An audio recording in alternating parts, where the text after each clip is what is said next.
Hello friends, welcome to our channel. ఎలా ఉన్నారు అందరూ? బాగున్నారా? నేనైతే చాలా బాగున్నాను. మీకు ఈ పాటికే అర్థమైంటుంది నేను ఎక్కడున్నానని. అమ్మ వాళ్ళ ఇంటికి వచ్చాను ఇప్పుడు. అమ్మ వాళ్ళ ఇల్లు విలేజ్లో ఉంది. ఆల్రెడీ మీకు చూపించాను కదా, హోమ్ టూర్ కూడా ఆల్రెడీ చేస్తున్నాము. ఇక్కడ మీకు చూపిస్తున్నాను కదా, ఈ చెట్టు మల్లె చెట్టు అనమాట. ఇది పందిరి వేసి పెంచింది అమ్మ. ఇందులో ఉండే ఆకులన్నీ తీసేసినారనమాట. కొత్త చిగుర్లు వచ్చాయి. ఇందులోనే నెక్స్ట్ మంత్లో పూలు పూస్తాయి. ఫుల్గా ఉంటాయి అన్నమాట నెక్స్ట్ మంత్. ఇప్పుడు ఇక్కడ నేను, రోహను, హనీ, ఇంకా చాలామంది పిల్లలు, నాన్న అందరూ కలిసి పొలం దగ్గరకు వచ్చాము.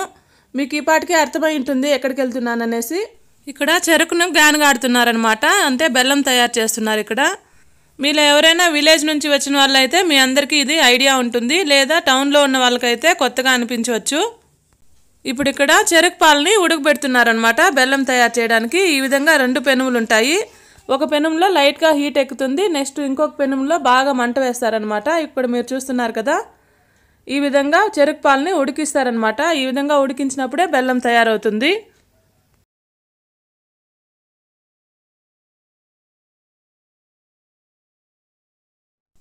తర్వాత నేను ఇక్కడ చూపిస్తున్నాను కదా, ఈ ప్లేస్లో ఈ చెరుకుని ఉడికించిన తర్వాత ఇక్కడ పోసి బెల్లం ముద్దలు తయారు చేస్తారు. ఇక్కడ మీరు చూస్తున్నారు కదా, ఇవన్నీ చెరుకులు అనమాట. తోట నుంచి కొట్టుకొని వచ్చి ఇక్కడ వేస్తారు. వాటికుండే ఆకులన్నింటినీ తీసేసి ఈ విధంగా గానుగ ముందర వేసి పెడతారనమాట చెరుకుల్ని.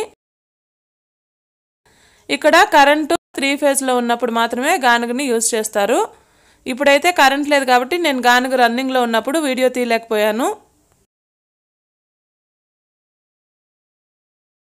ఇక్కడ మీరు గమనించినట్లయితే పక్కనంతా చాలా పచ్చగా ఉంది. పొలాలు, మామిడి చెట్లు, కూరగాయల చెట్లు, కొబ్బరి చెట్లు అన్నీ చాలా బాగుందన్నమాట గ్రీనరీగా.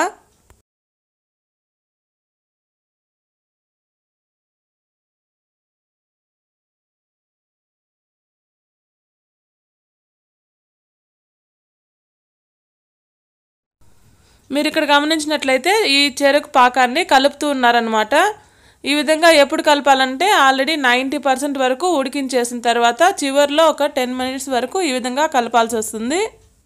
ఈ విధంగా బాగా కలిపి కొంచెం గట్టిపడిన తర్వాత నేను ఇందాక చూపించాను కదా, దాన్ని దోణులు అంటారు. ఈ విధంగా దోణుల్లో పోసుకొని కొంచెం చల్లారిన తర్వాత గట్టిపడుతుంది. అప్పుడు ముద్దలు తయారు చేస్తారనమాట.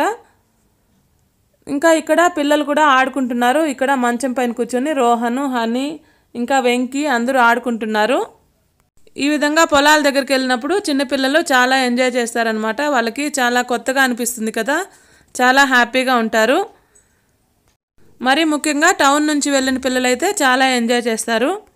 తర్వాత నేను అక్కడ గానుగ దగ్గర నుంచి చెరుకులు కూడా ఇంటికి తెచ్చుకున్నాను. మీరు ఇక్కడ చూస్తున్నారు కదా, చాలా పెద్ద చెరుకులే ఇంటికి తెచ్చుకొని తిన్నామన్నమాట. చాలా ఇష్టం మాకు చెరుకులు ఈ విధంగా తినాలంటే. ఈ చెరుకులు చాలా టేస్టీగా ఉంటాయి. మనం బయట టౌన్లో కొనుక్కున్న చెరుకుల కంటే ఈ నాటు చెరుకులు చాలా టేస్టీగా ఉంటాయి. ఈ చెరుకుల్ని మేమైతే అలాగే తినేస్తాము. చిన్నపిల్లలు, ఈ రోహను, హనీ అలాంటి వాళ్ళు తినలేరు కాబట్టి మా నాన్నగారు వాటిని చిన్న చిన్నగా కొట్టిస్తారనమాట. అవి ఎలా కొడతారో కూడా నేను నెక్స్ట్ చూపిస్తాను ఇప్పుడు. ఫస్ట్ ఈ విధంగా చిన్న చిన్నగా కట్ చేసుకున్నారు. తర్వాత వీటిని ఒక చెక్క మీద పెట్టుకొని చిన్న చిన్నవిగా పొట్టు తీసి కట్ చేసి ఇస్తారనమాట. అవి ఎలా చేస్తారో కూడా నేను ఇక్కడ చూపిస్తున్నాను. మీరు ఇక్కడ చూస్తున్నారు కదా, ఈ చెరుకుకి గట్టిగా ఉండే ప్లేస్ని గెనుపులు అంటారనమాట. ఈ గెనుపుల్ని ఫస్ట్ రిమూవ్ చేసేసి తర్వాత చిన్న చిన్న పిచ్చులుగా కొట్టుకుంటున్నారు. అంటే పిచ్చులు అంటే పార్ట్స్ అనమాట, చెరుకు పిచ్చులు అంటాం మేము. ఈ విధంగా కొట్టుకున్న తర్వాత ఈ నైఫ్ కానీ కత్తి కానీ తీసుకొని ఫస్ట్ పొట్టు తీసేస్తున్నారు.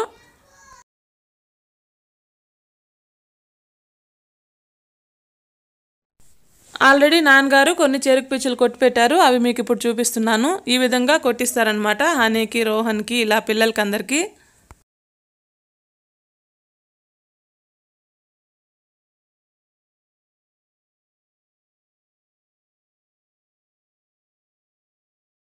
బాగుందా? తర్వాత నేనైతే ఇలా డైరెక్ట్గా అలాగే చీల్చుకొని తింటానన్నమాట. మీకు ఇక్కడ చూపిస్తున్నాను కదా. మాకు చిన్నప్పటి నుంచి ఈ విధంగా చెరుకులు తినడం అలవాటే. చెరుకులన్నా పచ్చి శనక్కాయలన్నా మాకు చాలా ఇష్టము. విలేజెస్లో ఉండి పెరిగాం కదా, మాకు ఇవన్నీ తినడం చిన్నప్పటి నుంచే అలవాటు. తర్వాత నేను ఇక్కడ చూపిస్తున్నాను కదా, మా మిద్దె పైన మా ఎదురింట్లో వాళ్ళు శనక్కాయలు ఆరబోసారనమాట. వాళ్ళు కొత్తగా పండించారు శనక్కాయలు. ఇవి శనక్కాయలు పచ్చిగా ఉన్నప్పుడు ఎండబోయాలన్నమాట 3-4 డేస్ వరకు. ఇప్పుడు సమ్మర్ కాబట్టి 3 డేస్లోనే ఎండిపోయాయని చెప్పారు వాళ్ళు. ఆల్రెడీ 3 డేస్ అయిపోయిందనేసి ఈ శనక్కాయలు నెక్స్ట్ ఈ గోతాలు అంటారు కదా, గోతాల్లోకి తోసుకుంటున్నారు. అవి నేను చూపిస్తాను ఇప్పుడు.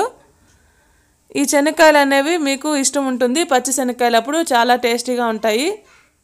ఆల్రెడీ ఈవినింగ్ అయిపోయింది కాబట్టి ఎండ కూడా చాలా తగ్గిపోయింది. అందుకే రోహన్ హనీ కూడా మిద్దెపైకి వచ్చి ఆడుకుంటున్నారు.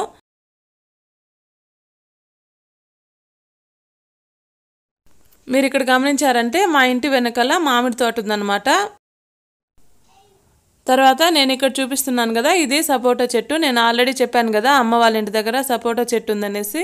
ఈ సపోటా పళ్ళతో ఎలా జ్యూస్ చేయాలో కూడా నేను ఈ వీడియోలో చూపించబోతున్నాను. తర్వాత ఈ శనక్కాయలు అనేవి తోసి గోతాలకు వేస్తున్నారనమాట ఆంటీ వాళ్ళు. అది నేను మీకు ఇప్పుడు చూపిస్తున్నాను.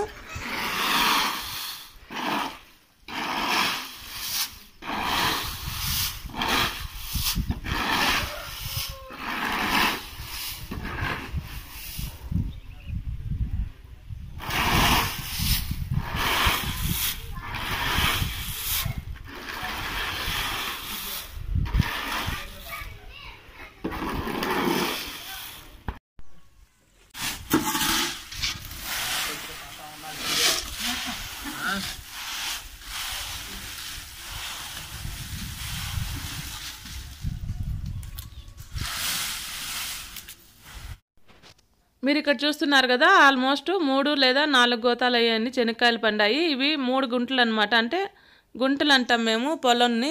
అది ఎంత అనేసి నాకు కూడా ఐడియా లేదు. ఈ పొలం 3 గుంటల పొలంలో పండిన కాయలు అనమాట ఇవి. తర్వాత మా మిద్దెపై నుంచి చూస్తే మా విలేజ్ ఈ విధంగా కనిపిస్తుంది. చుట్టూ కొండలు చెట్లు అంతా గ్రీన్ కలర్లో కనిపిస్తుంది. దాంతోపాటు ఈవినింగ్ సన్సెట్ కూడా మీకు ఇక్కడ కనిపిస్తుంది. నేను ఆల్రెడీ చెప్పాను కదా మామిడి తోట ఉందని ఇంటి వెనకాల, అది మీరు ఇక్కడ చూస్తున్నారు. దాంతోపాటు కొబ్బరి చెట్లు, సపోటా చెట్టు అన్నీ కనిపిస్తున్నాయి. విలేజ్కి వచ్చినప్పుడు చాలా హ్యాపీగా ఉంటుందన్నమాట. మీకు ఆల్రెడీ నేను 2-3 వీడియోల్లో చూపించాను కదా మా విలేజ్ని. తర్వాత మీరు ఇక్కడ చూస్తున్నారు కదా, ఇది కనకాంబరం చెట్లు అనమాట. అమ్మ నాటి పెట్టింది. ఇందులో బాగా పూలు పూస్తున్నాయి. ఈ కనకాంబరం పూలతో పాటు ఇక్కడ నేను చూపిస్తాను కదా, ఈ ఆకు వచ్చేసి మాస్పత్రి అంటారనమాట. మీకు ఎవరికైనా ఐడియా ఉంటే నా కామెంట్ సెక్షన్లో తెలపండి. వీటిని కనకాంబరాల్లో కానీ మల్లెపూల్లో కానీ కలిపి కడితే చాలా బాగుంటుంది. తర్వాత నేను ఇక్కడ చూపిస్తున్నాను కదా, ఫ్లవర్స్ అన్నీ కోసేసాను అనమాట.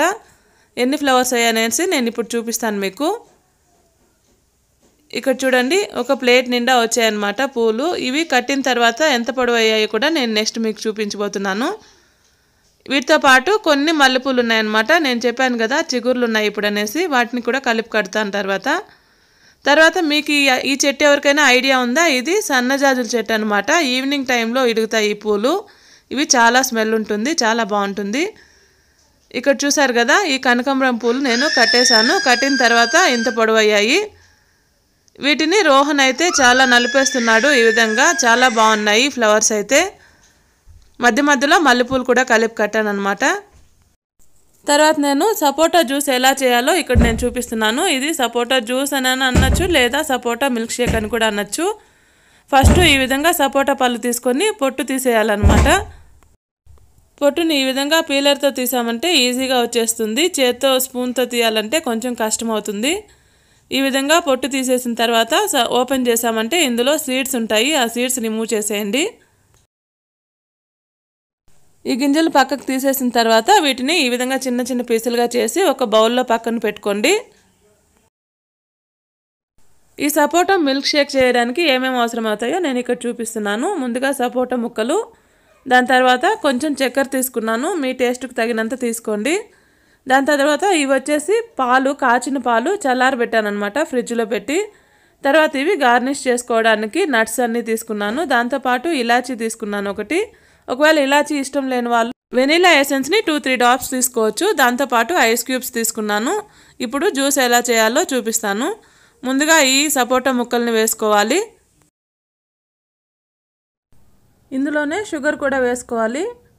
తర్వాత ఇలాచీని ఈ విధంగా ఓపెన్ చేసి వేసుకున్నామంటే సీడ్స్ బాగా నలుగుతాయి. ఇందులో కొన్నిగా పాలు పోసుకోవాలి. ఒకేసారి అన్నీ పోసామంటే ఇది క్రష్ అవ్వదన్నమాట సపోటా. కాబట్టి కొన్ని పాలు పోసుకొని ఒకసారి గ్రైండ్ చేసుకోవాలి. ఈ విధంగా 1 లేదా 2 నిమిషాల పాటు గ్రైండ్ చేసుకోవాలి. ఈ విధంగా గ్రైండ్ చేసుకున్న తర్వాత సపోటా మెదిగిపోయి ఉంటుందన్నమాట. ఇందులో మిగిలిన పాలు, దాంతోపాటు ఐస్ క్యూబ్స్ కూడా వేసుకోవాలి. ఇప్పుడు మళ్ళీ మూత పెట్టుకొని ఇది 1 మినిట్ వరకు గ్రైండ్ చేసుకుంటే సరిపోతుంది. ఇప్పుడు స్విచ్ ఆఫ్ చేసేసుకొని దించేసుకోవచ్చు అనమాట. ఎంతో టేస్టీగా ఉండే సపోటా మిల్క్ షేక్ రెడీ అయింది. దీన్ని ఇప్పుడు నేను గార్నిష్ చేసుకోవడానికి బాదం పప్పులు తీసుకున్నాను. ఇవి పొట్టు తీసేసినవి అనమాట. వీటిని ఈ విధంగా స్లైసెస్గా కట్ చేసుకుంటున్నాను.